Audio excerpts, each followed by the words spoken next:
Կառավարության առջև բողոքի ակցիայից մեկ շաբաթ անց վարորդներից մեկին այսօր էկոնոմիկայի նախարար Գևորգ Պապոյանն է զանգահարել։ Ի թիվս այլ հարցերի նրանք դժգոհում էին, թե ի տարբերություն օտարերկրյա բեռնափոխադրողների իրենց հարկերն ավելի բարձր են, հետևաբար չեն կարողանում նրանց նման ցածր գին առաջարկել ու շուկայից դուրս են մնում։ Ժամի 9-ին զանգ եկավ, վերցրեցի էկոնոմիկայի նախարար Գևորգ Պապոյանն, ասաց շուկայում ինչ որ կատարվում է, մենք արդեն տեղյակ ենք, ասաց ես հանդիպում եմ ունենալու տարածքային կառավարման նախարարի հետ քննարկելու ենք ձեր ոլորտի մասին, որը որ այս պայդրությամբ ինձ բավականացրեց առաջին հերթին, որ արգեցին, պատասխանեցին, ընթացքն էլ արդեն ընթացքում կտեսնենք։ Ալեքսան Հովակիմյանն ու գործընկերները մտավախություն ունեն, թե շուտով հայ բեռնափոխադրողներն անգործ կմնան ու Հայաստան ապրանք կներմուծեն եւ կարտահանեն միայն օտարերկրացի բեռնափոխադրողները։ Մենք Վրաստան մտնելուց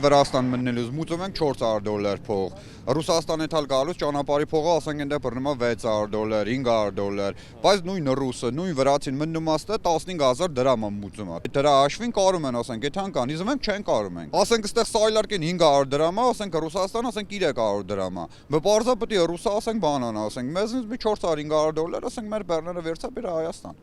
Մենք չենք տեղավորվում։ Վրացին կամ այն մյուսը, ռուսը, բելարուսը,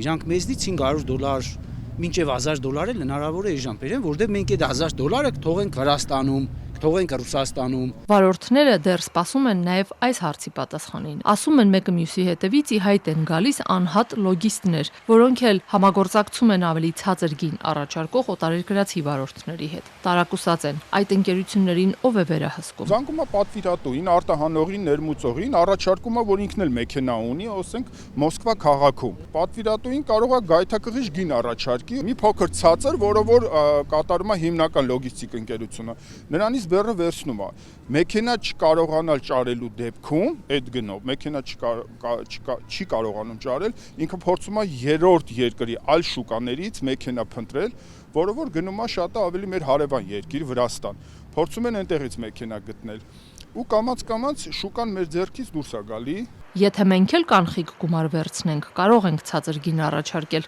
ասում են վարորդներն ու կասկածներ հայտնում, որ այդ լոգիստական ընկերությունները կամ անհատները օտարերկրացի վարորդների հետ հիմնականում մեծ ծավալի կանխիկ շրջանառություն ունեն։ Հարցնում են Պեկը գիտի։ Մանցակետերումը լքել եք հաշվեք։ Օրվա մեջ 100 հատ բեռնատար անց խոսքի մտնում Հայաստան, հա 99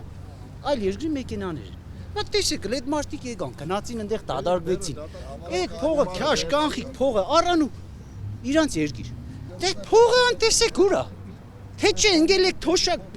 ձեր ցավը տանի։ Նախորդ տարի հունվարին ըստ վարորդների մի շարք պետական գերատեսչությունների ներկայացուցիչների հետ են հանդիպել ու նաև այս հարցերը թվարկել։ Տրանսպորտի նախարարության տիրույթի տակ չի, որովհետև ինքը ավելի շատ շարժի հետ է կապված։ Ստեղ գալիս է ֆինանսների նախարարությունը, սենց նայում է մեզ, էկոնոմիկայի նախարարությունը նույնպես։ Չգիտեն ում տիրույթի տակ է, ով պետք է օգնի։ Ու 2 տարի է նույն հարցը բարձրացնում ենք, ոչ մեկ չգիտի, մի բառ են ասում։ Շուկա է, հասկացաք շուկա է, բայց շուկան չունի իր օրենքները։